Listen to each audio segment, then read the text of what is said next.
শীতের সময় তো অনেক ধরনেরই পিঠা খেয়েছেন, তবে এই কলপিঠা কি কখনো খেয়েছেন?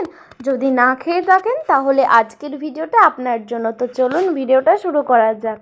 এই কলপিঠাটা বানানোর জন্য প্রথমে এখানে আমি 1 কাপ মতো চালের গুঁড়ো নিয়েছি। এবার এখানে স্বাদ অনুযায়ী লবণ দিয়ে দিলাম। লবণটা দিয়ে নেওয়ার পরে এখানে আমি জল দিয়ে দিলাম। জলটা দেওয়ার পরে এটাকে খুব ভালো করে সেনে নিতে হবে। এটাকে কিন্তু খুব বেশি পাতলা করে সানলেও হবে না, আবার খুব বেশি দড়ো করলেও হবে না। এই যে দেখুন, ঠিক এরকমটা করে কিন্তু আমি সেনে নিয়েছি।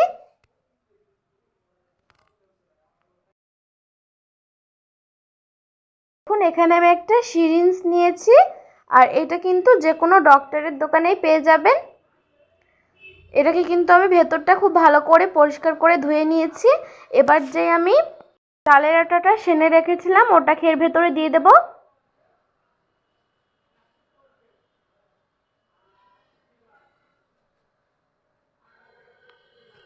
আর এর মুখটা কিন্তু আমি কেটে ফেলে দিয়ে সুচ দিয়ে ছোট ছোট করে ফুটো করে নিয়েছি। এবার আমি সিরিঞ্জটা দিয়ে কলপিঠাটা তৈরি করব।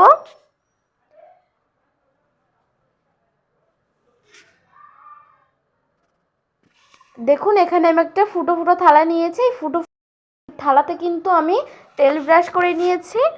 এবার দেখুন আমি এই কলপিঠাটা কিন্তু তৈরি করে নেব। এই যে দেখুন এইভাবে গোল গোল করে ঘুরিয়ে আমি কিন্তু কলপিঠাটা তৈরি করে নিচ্ছি। এই যে দেখুন একটা কলপিঠা তৈরি হয়ে গেছে, আর আগে থেকে কড়াইতে আমি গরম জল করতে দিয়ে দিয়েছিলাম। এবার থালাটা বসিয়ে এখানে একটা কাচের ঢাকনা দিয়ে ঢেকে একটা যে ছিদ্রটা ছিল সেটাকে লবঙ্গ দিয়ে বন্ধ করে দেওয়ার পরে 2 মিনিট ঢাকা দিয়ে রেখে দিয়েছিলাম। 2 মিনিট পর ফিরে এসেছি। এই যে দেখুন জালি পিঠাটা কিন্তু একদম পারফেক্টভাবে তৈরি হয়ে গেছে।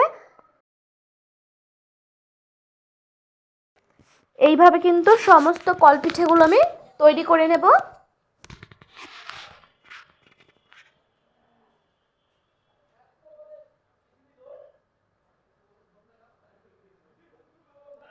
এটাকেও কিন্তু আমি 2 মিনিট ঢাকা দিয়ে রেখে দেব।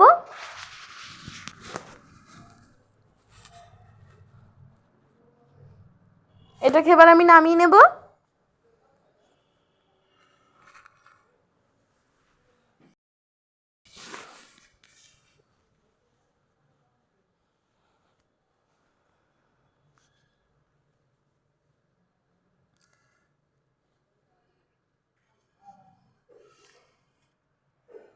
এই যে দেখুন সমস্ত কলপিঠাগুলো কিন্তু তৈরি হয়ে গেছে।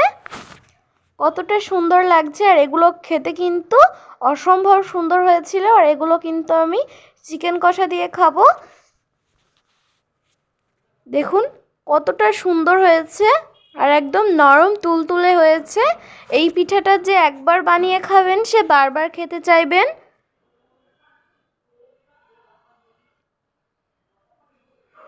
আজকে দেখুন আমি চিকেন রান্না করেছিলাম, এটা দিয়ে আজকে আমি খাবো।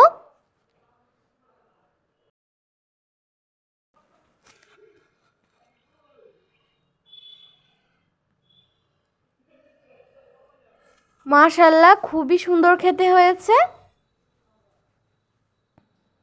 নরমটা দেখুন জাস্ট কতটা সুন্দর হয়েছে। ভিডিওটা কেমন হয়েছে অবশ্যই কমেন্টের মাধ্যমে জানাবেন।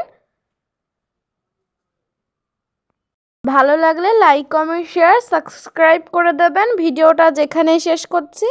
আল্লাহ হাফেজ।